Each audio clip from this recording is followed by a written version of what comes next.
Hello বন্ধুরা, আমি সুস্মিতা নতুন আরও একটা ব্লগ ভিডিওতে সবাইকে স্বাগত জানাই। নতুন আরও একটা দিন তোমাদের সাথে শুরু করলাম। পুরীতে এটা হচ্ছে আমাদের দ্বিতীয় দিন আর কি। তো আমরা এখানে গাড়ি মানে যে ওখানকার যে ট্রাভেলসের যে গাড়িগুলো থাকে আর কি, আমরা হোটেল থেকেই বুকিং করে নিয়েছিলাম।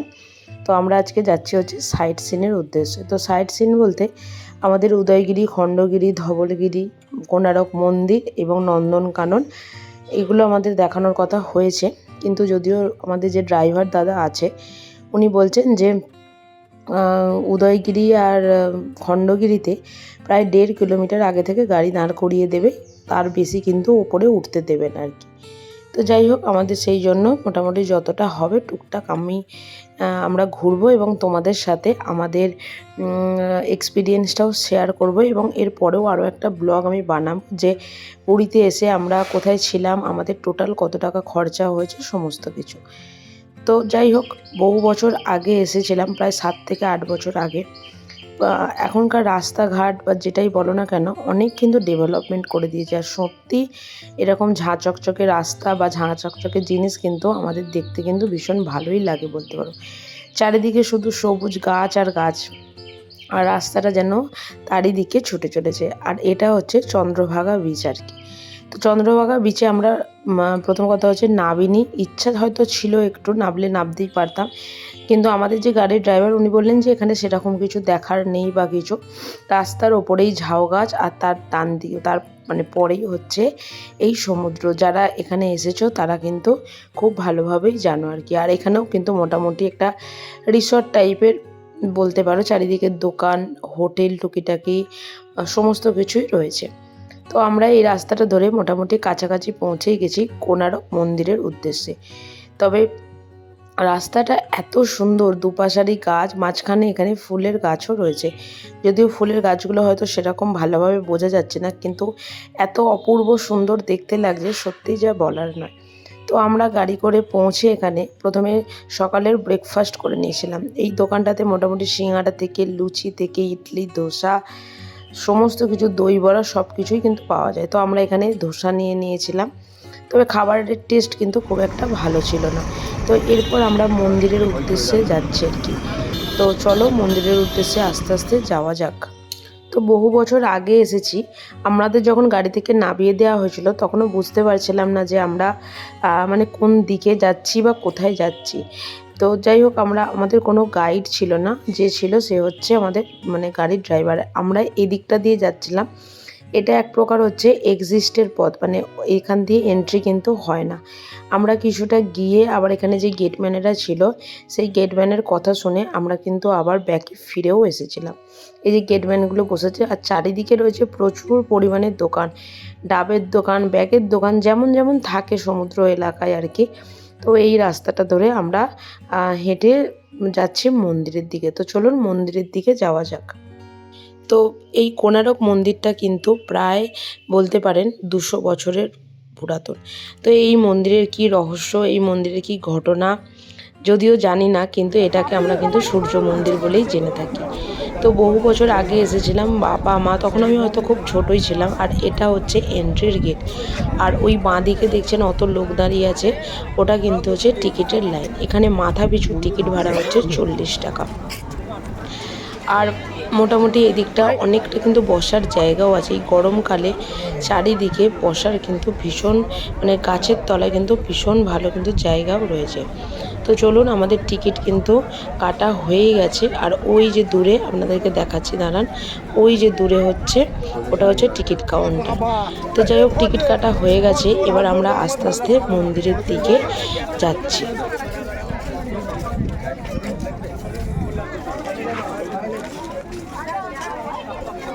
এই যে টিকিটটা আপনাদের সাথে শেয়ার করলাম। আর ওই যে সামনে গেটটা দেখছেন, ওখানে 1 2 3 4 5 6 করে এরকম গেট আছে। তো সেই গেটে যারা গেটম্যান আছে তারা টিকিটটা একবার চেক করে আমাদেরকে ভেতরে ঢুকতে দিয়েছে। তো মোটামুটি আমরা গেটের মধ্যে ঢুকেই গেছি। তো এবার যাচ্ছি হচ্ছে মন্দিরের দিকে। তবে মন্দিরটা আমার মনে হয় আমি যখন মোটামুটি 7 8 বছর আগে এখানে এসেছিলাম তখন কিন্তু এখানে কিন্তু কনস্ট্রাকশানের তখনও কাজ চলছিল, মন্দিরটা অনেক জায়গায় ভেঙে গেছিলো, তো সেগুলোই কিন্তু কাজকর্ম চলছে। আর চারিদিকে রয়েছে কিন্তু সবুজ, একদম চোখ ধাঁধানো একটা পরিবেশ। তো আমি যতটা পেরেছি কোণারক মন্দিরটারই আজকে ভিডিও তোমাদের সাথে শেয়ার করছি। আরও কিছু জায়গায় আমি দর্শন করেছি, সেই জায়গাগুলো তোমাদের সাথে কিন্তু শেয়ার করব। আজকে তোমাদের সাথে পুরো কোণারক মন্দিরটাই শেয়ার করলাম। যারা এখানে এর আগে এসেছো তারা তো জানোই, যারা এখনো পর্যন্ত আসোনি তারাও কিন্তু এই ভিডিওটা দেখলে কিন্তু অনেকটাই তোমাদের ভালো লাগবে, যেটাকে বলা হয়। আমার বাড়ির কাছাকাছি দক্ষিণেশ্বর মন্দির, হ্যাঁ 1 ঘন্টা হয়তো যেতে লাগে, কিন্তু আমি বাড়ির কাছাকাছি দক্ষিণেশ্বর মন্দির হলেও আমার এতগুলো বয়সে আমি একবারই গেছিলাম, তারপরে কিন্তু যাইনি। অথচ দক্ষিণেশ্বর মন্দিরের সামনে দিয়ে আমি কিন্তু প্রায় 3 থেকে 4 বছর কন্টিনিউ রেগুলারই প্রায় যেতাম বলতে পারে। কিন্তু তাহলে ওই যে বলেন ঠাকুর যতক্ষণ না টানায় ততক্ষণ হয়তো আমরা পৌঁছতে পারি না, ঠিক সেই রকমই আর কি। তো তোমরাও যারা আসবে তারাও দেখবে ভীষণ অপরূপ একটা দৃশ্য। তবে এইসব জায়গা ঘোরার জন্য আমার মনে হয় শীতকালটাই হয়তো বেস্ট, কারণ এত প্রচণ্ড রোদ ছিল আর সেদিন শরীরটা একদমই ভালোও ছিল না। তা না হলে হয়তো তোমাদের সাথে আরও মানে পুরো ব্লগটাই হয়তো শেয়ার করতাম আমরা দুপুরে কোথায় খেয়েছি, কারণ শরীরটা এতটাই খারাপ ছিল যে কিছু ভিডিও করার মতন পরিস্থিতিতে ছিলাম না, আর এত প্রচণ্ড রোদ যা বলারও নয়। তো আমরা মন্দিরের ভেতরে চারিদিকে এদিকে মানে চারিদিকটা ঘুরে ঘুরে দেখছি, কতটা রোদ দেখতে পাচ্ছেন, সবাই ছাতা পর্যন্ত টাঙাচ্ছে। আর আমাদের কোনো গাইড ছিল না, তো যারা গাইড থাকে তারা কিন্তু মন্দিরটার সম্পর্কে, মন্দিরের গায়ে যে চাকাগুলো রয়েছে কোনটা কিসের জন্য সেটা কিন্তু ওরা সমস্ত কিছুই আপনাকে কিন্তু বুঝিয়ে বলবে। আর আমাদেরও বলেছিল, আমি যখন ছোট ছিলাম মা বাবার সাথে এসেছিলাম তখন কিন্তু বলেছিল। তো যাই হোক, আমরা ওই মন্দিরের টিকিটটা দেখিয়ে ওখান থেকে পাস হয়ে আমরা এবার নামছি যে মেন গেটগুলো। তবে মন্দিরের সিঁড়িগুলো না বড়ই উঁচু, যাদের পায়ের সমস্যা আছে তাদের জন্য, বা যারা বয়স্ক, মানে আমার ব্লগে যারা জেঠিমা বড় মা যেই থাকুক না কেন তাদের জন্য কিন্তু খুব অসম্ভব একটা ব্যাপার। মানে প্রচণ্ড বড় বড় সিঁড়ি, মানে আমরাই দেখে দেখে দেখে দেখে সিঁড়িতে উঠছি আর কি। আর ওই ওই জায়গাটা ছেড়ে এই হচ্ছে মেন গেটটা। তো যাই হোক, ভেতরে তো প্রবেশদ্বার এখনও পর্যন্ত বন্ধই আছে, ভেতরে প্রবেশ তো করতে দেয় না। আমি মন্দির থেকে বাঁদিকে চলে যাচ্ছি, বাঁদিকটা তোমাদের সাথে একটু শেয়ার করব। তো চলো বাঁদিকটা তোমাদেরকে একটু দেখাই।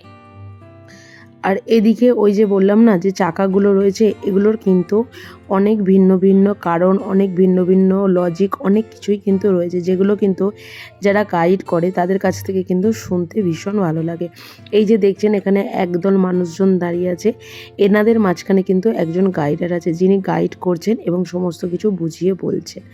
তো আমরা যখন নেক্সট বার যাব তখন তোমাদের সাথে সেটা শেয়ার করব। যদি আমরা কোনো গাইড নিয়ে যাই, আমরা আসলে নিজেদের পার্সোনাল একটা গাড়ি করেছিলাম। এই গাইডগুলো অ্যাকচুয়ালি থাকে, যেগুলো বাস থাকে, মানে মোটামুটি 20 জন 25 জনের একটা বাস থাকে। সেই বাসের যে মানে সাইডে যিনি থাকেন, তো সেখানে একজন মানে মানে যে বাসের যে ওনার বা কিছু ওনারাই আর কি একজন থাকে ওনার সাথে, যিনি এগুলো একটু বুঝিয়ে দেয়।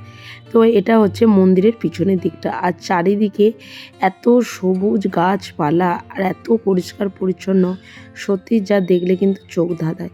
আর এটা হচ্ছে পুরোপুরি মন্দিরের পিছন দিকটা, মানে সামনে যে দরজাটা তো আপনাদেরকে দেখালাম, সেই দরজার একদম পুরো পিছন দিকটা আর কি। তো যাই হোক, এখানে সবাই ছবি তুলছে, আমরাও বেশ কিছু ছবি তুলছি। তবে মন্দিরে এখনও পর্যন্ত টুকিটাকি কনস্ট্রাকশনের কাজ চলছে। আর ওই যে সিঁড়িটা দেখছেন, ওটাও কিন্তু এবারে আমি প্রথমবারই দেখলাম, কারণ এর আগে যতবার এসেছি ততবার ওই সিঁড়িটা আমি দেখিও নি আর কি। তো চলুন আস্তে আস্তে সামনের দিকে এগিয়ে যাওয়া যাক।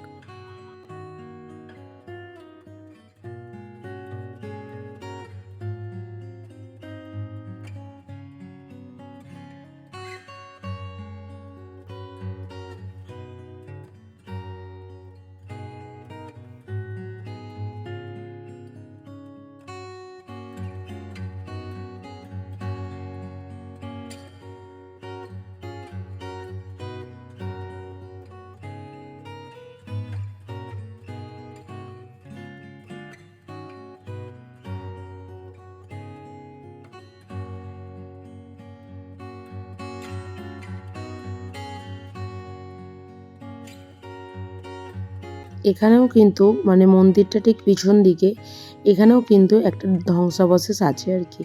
তো সেটার দিকেই যাচ্ছিলাম।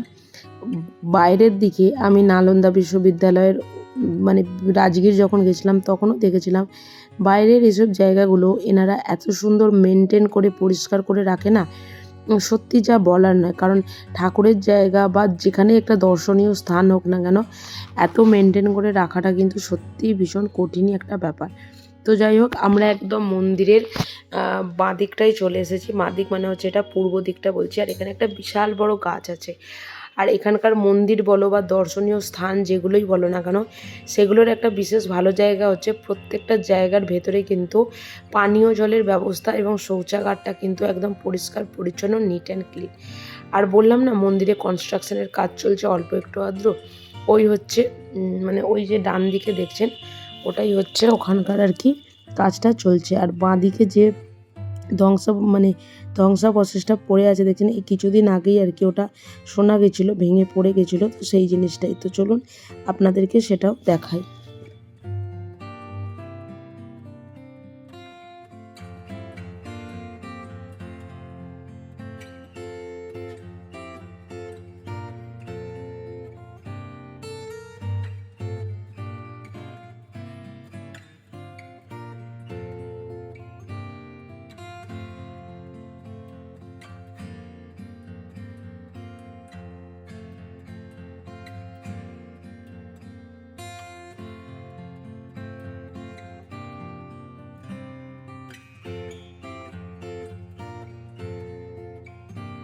তো এবার আমরা আস্তে আস্তে বাইরের দিকে আর কি মানে যাচ্ছি আর কি। যে দিক দিয়ে ঢোকা তার ঠিক উল্টো দিক দিয়ে বেরোনো আর কি। যে বেরোনোর রাস্তাটা আপনাদেরকে আমি দেখালাম, যে ভুল করে আমরা এটা দিয়েই যাচ্ছিলাম, তো সেরকমই।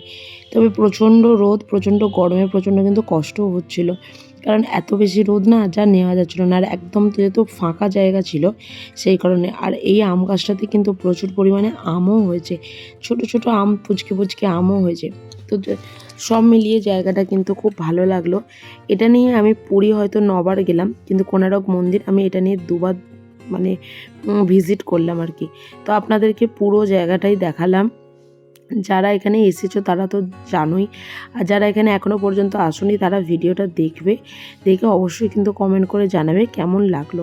আর এটা হচ্ছে একদম মন্দিরের বাইরের রাস্তাটা, যেটা দিয়ে বাইরে একদম বেরোনো যায়। এখানে কিছু মূর্তি বিক্রি হচ্ছে, তারপর সলতে নর্মালি টুকিটাকি যেগুলো বিক্রি হওয়ার সেখানে এগুলো বাইরে বিক্রি হচ্ছে। আর পুরোটা হচ্ছে লাল মাটির একটা রাস্তা।